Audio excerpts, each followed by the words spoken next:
people are constantly saying, even reporter friends, this is unique. I've never seen anything like this. I've never seen anyone like Donald Trump. Well, you point out in many ways, George Wallace was there with his kind of rhetoric and in your face.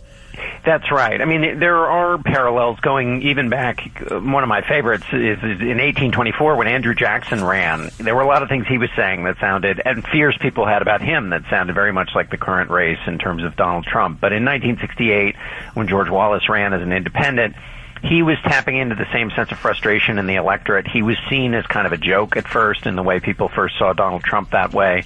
And then Wallace started to take on had such a connection with the electorate that the Republican and Democrat, Nixon and Humphrey, started mimicking him and started talking about law and order the way that Wallace had been talking about it, so much so that the mayor of San Francisco said, these guys aren't running for president, they're running for sheriff. Yeah.